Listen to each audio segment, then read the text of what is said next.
It's really powerful to talk about yourself and hear yourself talk about yourself.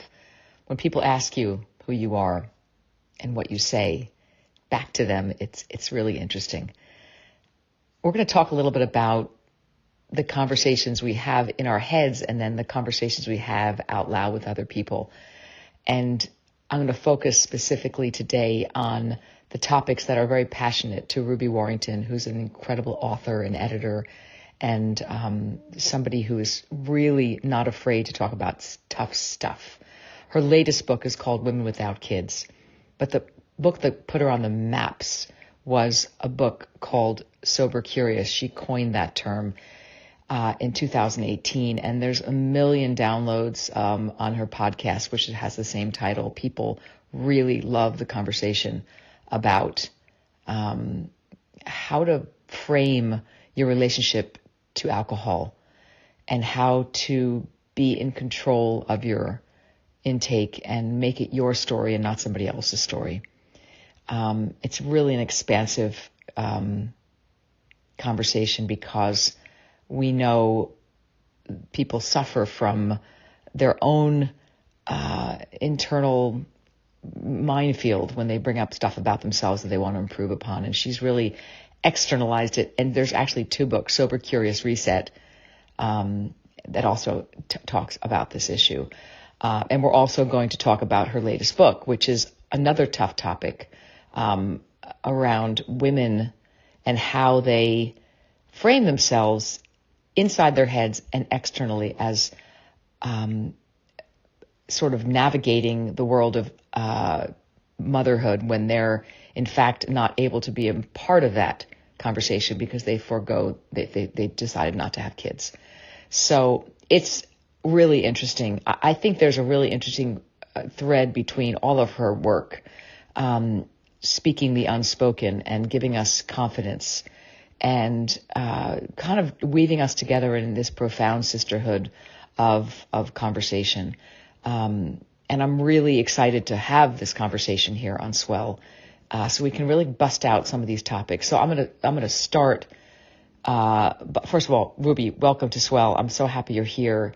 And I've listened to you. I've watched you on Instagram Live. I've gotten a sense of your vitality and your passion, and also your capacity to make things real and make things accessible.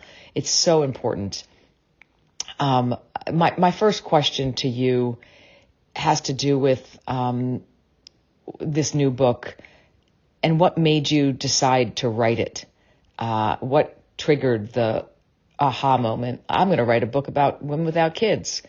And give us that framework, and then of course we're going to cover a lot of topics around the other books you've written. But this is the one that's out, and I'm really excited about it. So thanks for giving us the origin story of Women Without Kids, the revolutionary rise of an unsung sisterhood. Okay, this is my first time doing this. It's actually really simple. Thank you for that lovely introduction, Deborah, and for inviting me to talk about this subject here, and for referencing the link with my previous book, Sober Curious. And I'm glad that you picked up on that, because I think there is a real common thread between these 2 subjects, Sober Curious and Women Without Kids. These are both areas where I personally have found myself walking a path that lies very outside of the norm. As somebody who was questioning my drinking, who wasn't an alcoholic and who had been an enthusiastic part of the drinking culture, but who was questioning that and wanting to remove myself from the drinking culture without officially having a drinking problem and having to remove myself. And then non-motherhood, having always known intuitively that I was not destined to be a mother, that mothering was not something that I wanted to do with my life, or that I was suited to, or that was part of my path.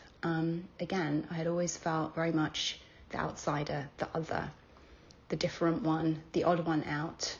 And particularly, obviously, non-motherhood is actually a much deeper conversation than Sober Curious. Although, for me, getting Sober Curious helped me actually get really up close and personal with some of the deeper reasons for my never wanting to be a mother.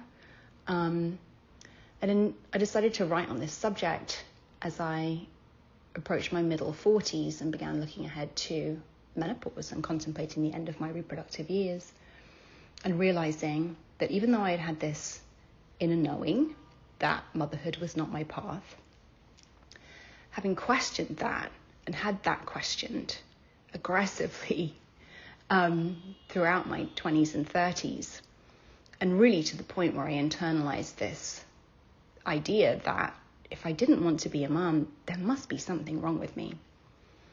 That perhaps I was deluded, that I was destined to regret this path, that I'd somehow missed the point of being a human, and being a woman, certainly.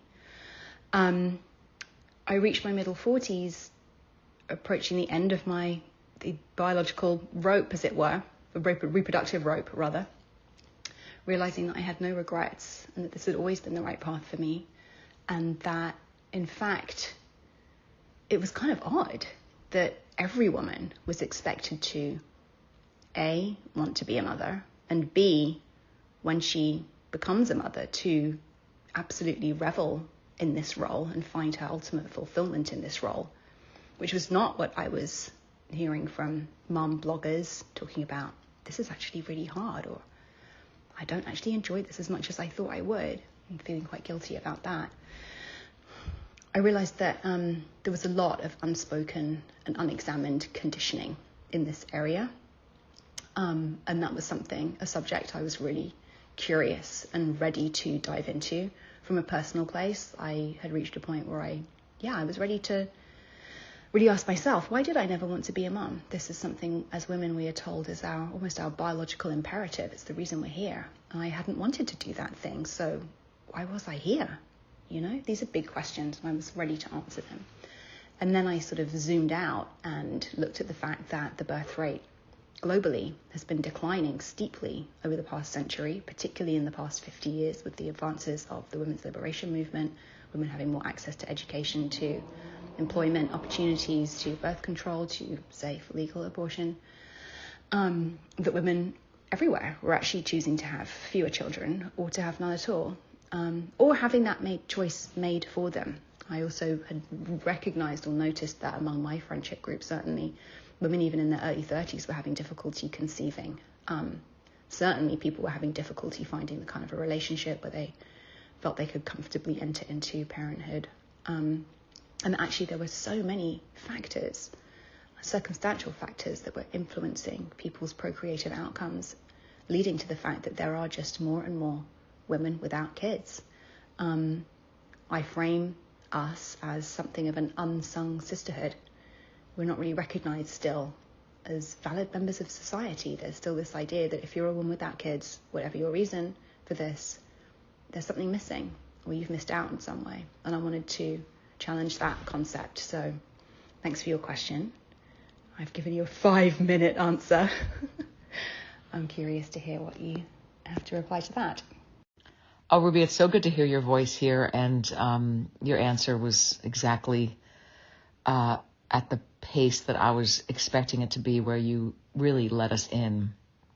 Because they say you should write what you know, and of course you're writing what you know. And it really sort of asks us all to be brutally honest about what's digging at us and what's making us feel less wonderful than we should be feeling in this precious life that we have. And books like yours really help us go where we didn't want to go, maybe. I'm a woman who doesn't have kids, and I have 3 older sisters who have kids. And I've always been that wacky aunt, and I'm so moved. So much of what you've written about is like me. And I know that's just the power of great leaders and great authors when they really touch us and make us feel seen. So thank you for that.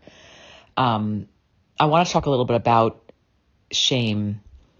That doesn't necessarily mean people are ashamed of you or cause you shame, but internal shame.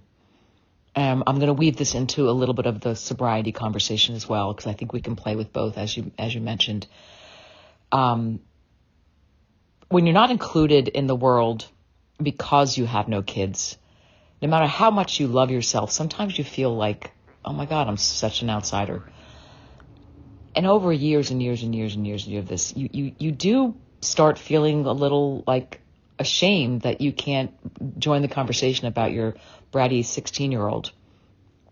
How do you feel about the presence of shame in somebody's psychology? Like, do you think it's as damning as I think it is? I think shame is really like a cancer.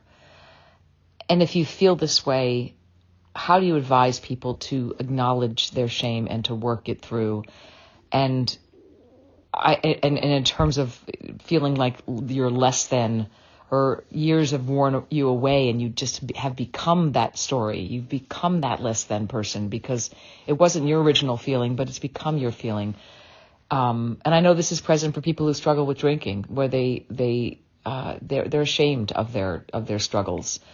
So can you riff on shame? And I guess I'm going to leave it to you to riff on shame, because I want to get that out front, because we know how pernicious it is, but I don't want people to be ashamed of their shame, if you know what I mean.